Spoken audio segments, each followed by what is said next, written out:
According to legend, a goat herder in Ethiopia discovered coffee around 850 AD. Eventually, the beverage reached Italy, where the first European coffee house opened in 1645. Today, about 2 billion cups of coffee are drunk each day around the world, making coffee the second most valuable trading commodity after oil.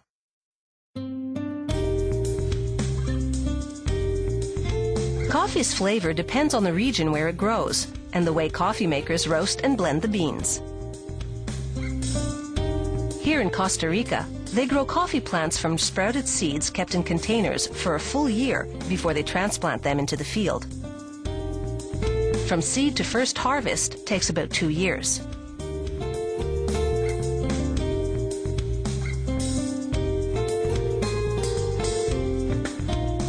Coffee plants flower over the course of 3 days, covering the fields with fragrant jasmine-like blooms.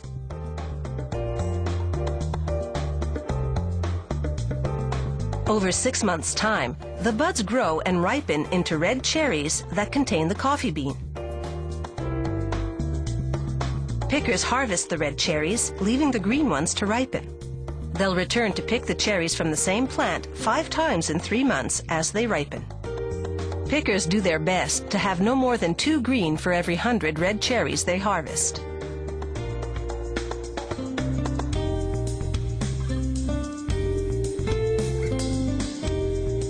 They empty their bins into bags and load them into trucks. Each bin produces about 2 kilos of coffee beans, enough to make about 200 cups of coffee. The fresher the berry, the better the flavor. Cherries picked in the morning are at the wet mill, ready for processing that afternoon.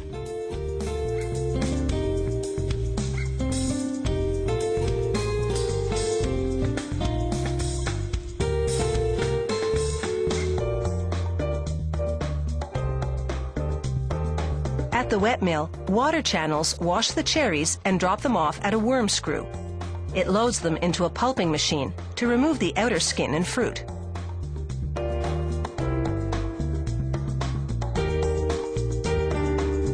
A rotating drum presses the cherries against the wall of the pulper and squeezes out the bean.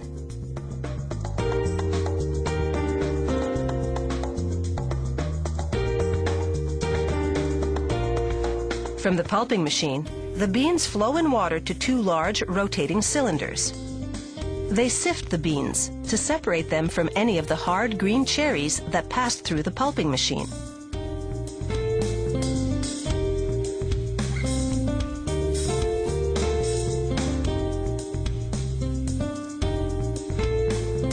Next, the beans bathe in more water, which draws out a thick, sugary substance known as miel, honey in Spanish.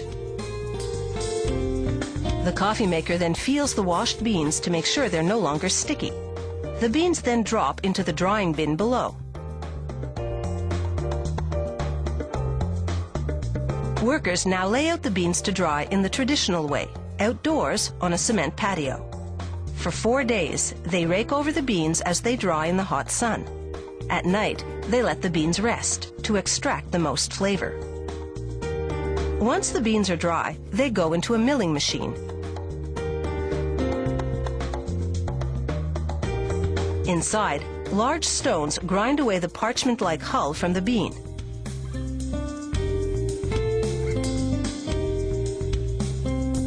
Drying methods vary among coffee makers. They're a closely guarded secret. The beans can also dry mechanically in rotating drums that pump in heated air. Workers closely monitor the process and empty the drums when the beans are dry. A supervisor smells them to check for a vinegar-like odor. That would mean the beans are fermenting, a result of improper drying. The dry beans have their husks removed, then go onto an oscillating table that separates them by weight into 3 grades, the heaviest being the first-grade beans. Workers pour out each grade into burlap bags. Their contents must weigh in at exactly 69 kilos per bag. Finally, they stitch them up and stack them for shipping. Next, we'll see the whole process that turns these green coffee beans into a steaming cup of gourmet coffee.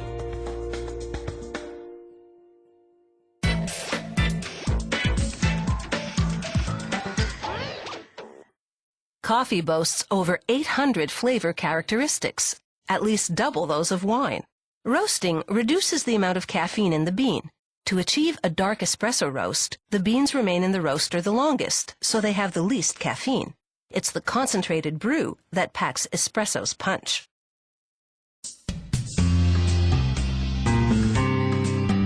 These green coffee beans have just arrived from the wet mill. Workers pour them into a blending bin that feeds a roasting machine heated to 180 degrees Celsius. At that temperature, the oils in the beans combust and the beans roast in less than 20 minutes. The master roaster must regularly check their progress. When he determines they're ready, he sets off a light spray of water in the roaster to extinguish the beans. Then they pour into a bin where they're cooled by forced air.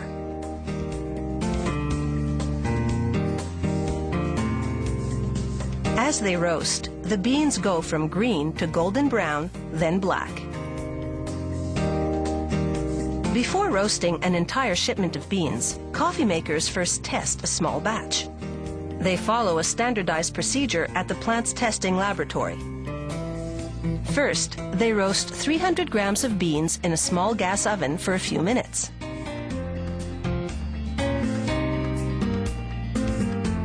Then, a professional taster measures out the beans and feeds them into an electric grinder. She prepares 4 separate cups of coffee with the same coarse grind. It takes 4 tastes to make sure all is well, 20 to detect the source of a problem roast. She begins by pushing aside the foam at the surface to release the intense aromas, a technique known as breaking the cup. She smells each cup in turn, a sure way to know if something is wrong with the roast. Next, she skims the surface to remove the grounds. She takes a sip, slipping the coffee over her tongue to get the full flavor before spitting it out. Now she can determine how she will balance the blend of beans to create a recipe for the perfect cup of coffee. Back on the factory floor, the various beans for the blend go into a grinder.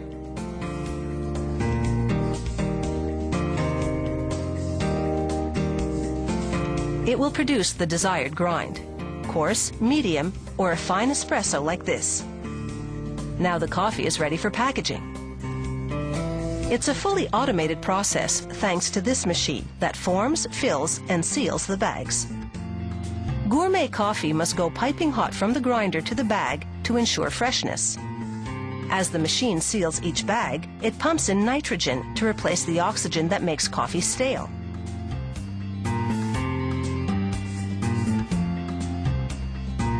The machine separates the bags, and they fall onto a custom-designed conveyor belt that weighs each one as it passes through.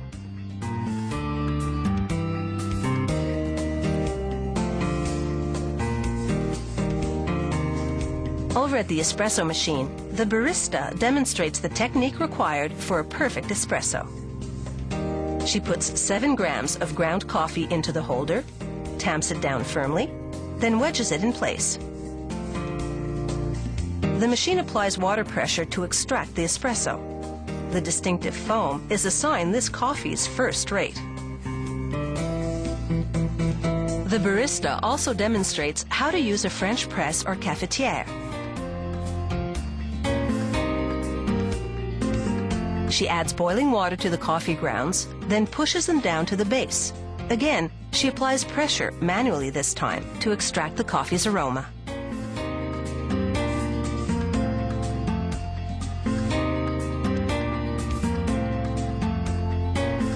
Finally, she demonstrates how Costa Ricans make a traditional cup of coffee.